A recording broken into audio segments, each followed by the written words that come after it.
Greetings and salutations, loyal viewers of this channel. My name is Sean, and we got to talk about what is going down in the city of Chicago post the election of Donald J. Trump as the 47th president of the United States of America. Because as we talked about on this channel multiple different times, a lot of the residents, and particularly the black residents, have been really angry about the immigration issue. And despite my skepticism about this whole Chicago turning red movement, there was a significant amount of movement, not only in the city of Chicago, but in the state of Illinois this past election cycle towards Donald Trump in terms of the presidential election. And Brendan Johnson appears to be feeling even more pressure than the pressure that was put on the Democrats statewide in the city of Chicago by these very same residents. Now, we're going to talk about this. We're going to break this down. But before we do, I want to thank everybody who supports this channel via actualjusticewarrior.com/join. Give me the money.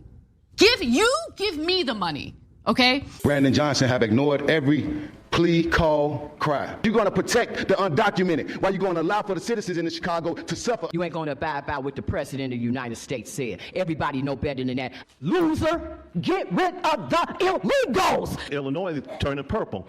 We're going to turn red. So there's more than a bit of anger against Chicago Mayor Brandon Johnson, and what you just saw right there are representatives from that organization that want to turn the city of Chicago red because they are sick of the Democratic Party. But the main issue that is driving this, in large part, is the issue of illegal immigrants in the city of Chicago, and Brandon Johnson rhetorically trying to serve the needs of the illegals and going out of his way to promise that he will not cooperate with President Trump, with the federal government, on the illegal migrant issue. In fact, one of the first things that he did post the election of Donald Trump is say that Chicago will protect the undocumented population. Also today, with the potential loss of federal dollars for law enforcement if the city won't cooperate with the Trump administration's plans to deport undocumented immigrants, the mayor making it clear Chicago will not be bullied into helping ICE agents. We're not going to bend or break or cower to someone's threat.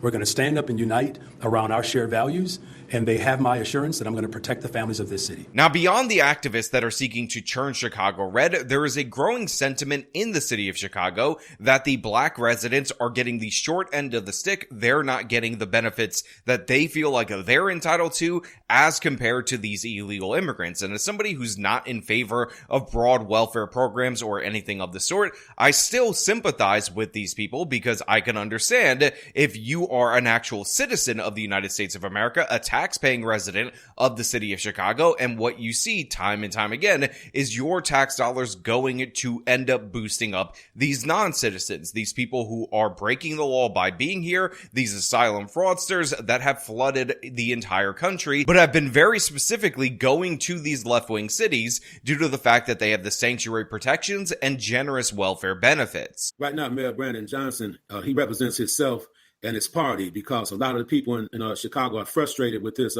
performance so far as a mayor, especially when it comes down to the migrant issue here in Chicago. So what exactly is it that the constituents are upset about? Well, African-American people have been deprived of resources for decades in Chicago. If you travel to the south and west side of Chicago, you know, you can count thousands of abandoned buildings, a lot of people living in poverty, and people are just upset because there appears to be a priority for the migrants compared to prioritizing some of the issues of single African-American women that have been living like in homeless situations. So right there, he touches on the sentiment that I just expressed. He feels like black single women, single mothers in the city of Chicago are not getting helped by the mayor of Chicago, despite the fact that he considers himself an advocate specifically for black people, despite the fact that black people specifically voted for Brandon Johnson in a very hotly contested Democratic primary where he barely edged out his other opponent in order to become the mayor, and I can completely understand this sentiment. We had over 60,000 homeless people living in Chicago before the migrants came to Chicago, and the homeless people here were never a priority until the migrants came to Chicago, and they're still not a priority even to this date. That's the reason why a lot of African-American people are upset.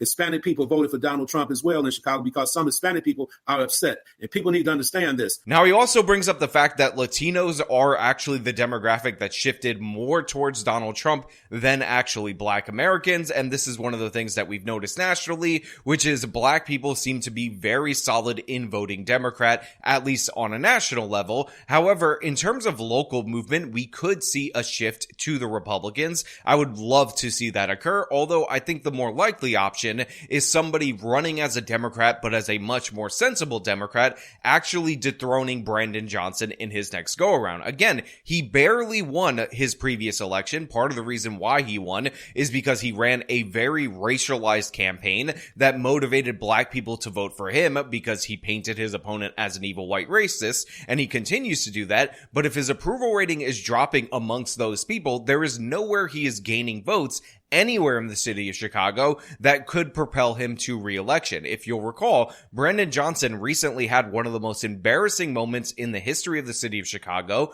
where his property tax increase proposal was voted down unanimously. Jim Marie, it is unanimous. Every single alderperson voted down the mayor's $300 million property tax proposal. They say they have plenty of ideas. Now Mayor Brandon Johnson is going to be forced to listen to them.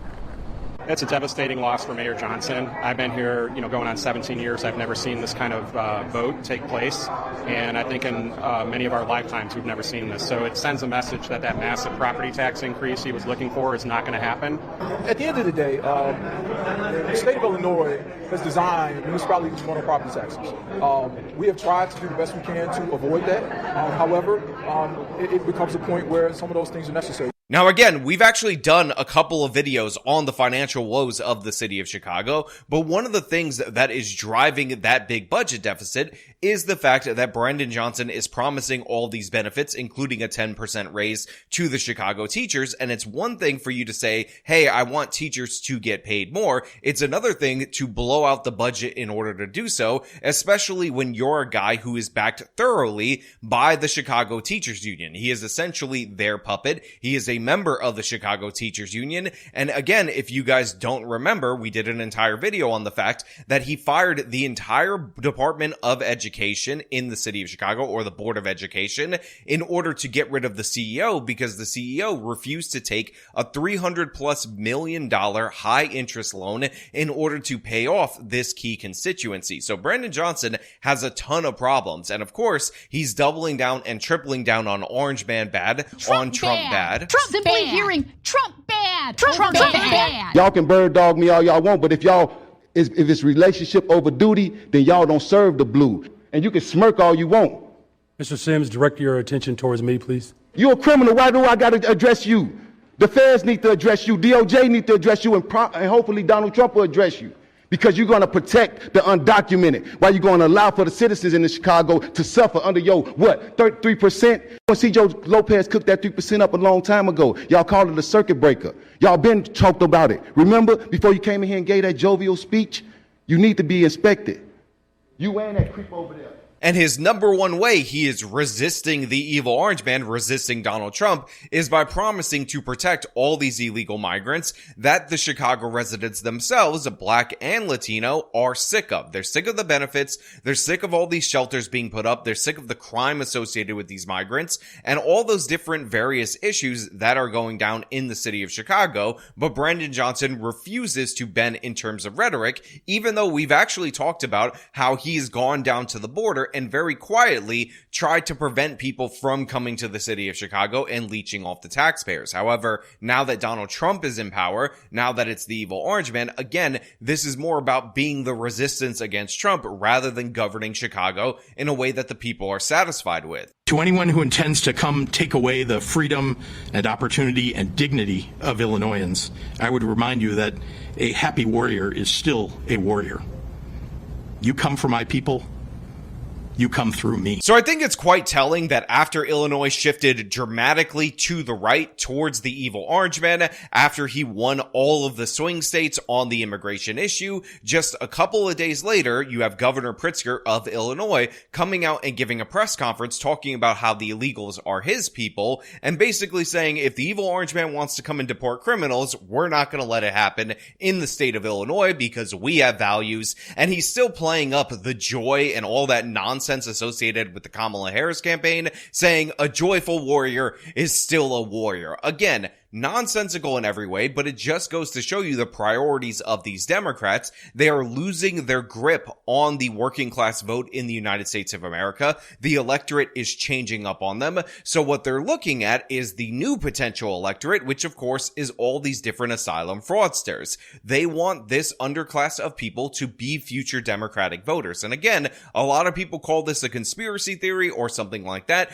but in reality, it's just logical. If these people were more likely to churn Republican voters when they became citizens, we would see an inversion of the position on immigration among GOP representatives as well. But in reality, right now, the Democrats see this as their future, so they're going to keep pushing forward for this. Again, this is why Joseph R. Biden ran on having these people surge to the border, because supposedly that's who we are. I would in fact make sure that we immediately surge to the border. All those people are seeking asylum. They deserve to be heard. That's who we are. We're a nation that says if you want to flee and you're fleeing oppression, you should come. So none of us should be surprised that they did surge to the border, and these people that are committed to the Democratic project the most are those who are defending this the most. Again, they wanted these people to stay in Texas and all these border areas to essentially flip those states blue forever, box Republicans out of the presidential election cycle,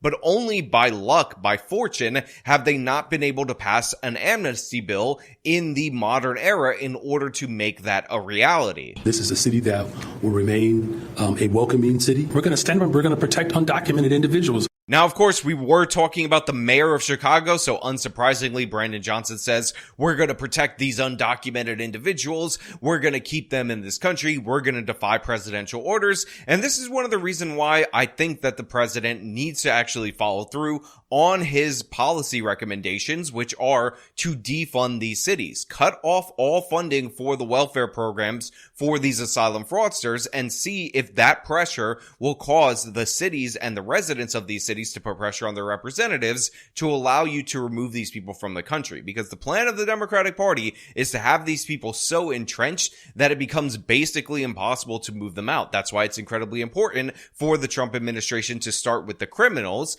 those people who have broken the law, then work your way back through the asylum fraudsters, and then continue on to enforce our immigration law from that point forward. But if you start in the wrong area, if you end up with an unfortunate fight to begin with, we know how the media and we know how these politicians are going to cover this. They're going to talk about the innocent angels that ended up getting deported that didn't deserve it. That's why it really is important to go after the criminals and make them protect the criminals. Make Brandon Johnson protect the violent people that don't belong in this nation, that have defrauded the asylum system, to expose him for who he actually is. What people in America should understand that over 76 million people voted for Donald Trump. Also, Trump painted a very clear narrative that the Democrats have failed in the area of the economy, the conflict in the Middle East, the migrant issue, and so many other issues out there. The perception is Democrats have truly failed. I wish the leaders in Illinois and Chicago would fight the same way for this high unemployment rate for African-American young men between the ages of 16 and 25, which is staggering. It's around 85%. You can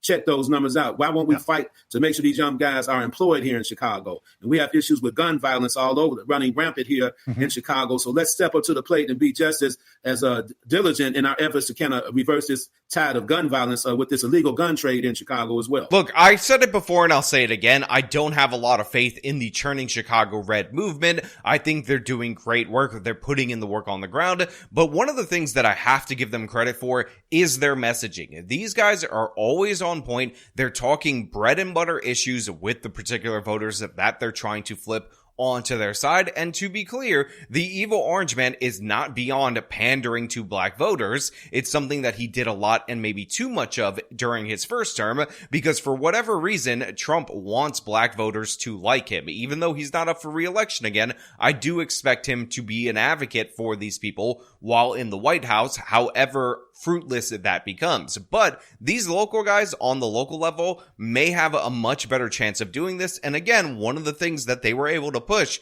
was all the aldermen to vote down a property tax increase, and this is basically obliterating Brandon Johnson's political capital. And essentially, if you can box the mayor in and make him a lame duck mayor, that sets him up for failure during re-election. And even if it's not a Republican that takes over the city of Chicago, having a less crazy Democrat is just a way better opportunity for that particular city. But of course, I want to know what you guys think down in the comments below. Do you believe in the Chicago Red movement? Do you think that they're actually going to push this forward? Do you think the migrant issue is the key to unlocking that? Or do you think that they're going to be not only blue no matter who, but Brandon Johnson blue, woke blue no matter who? Or do you think that they'll end up with a more moderate Democrat or some such scenario in between? Again, let me know down in the comments below. As per usual, if you like the video, show them by leaving a like, subscribe for more content, follow me on my social media, support me via support links in the description of this video. This has been me talking about the madness going down in the city of Chicago. Till next.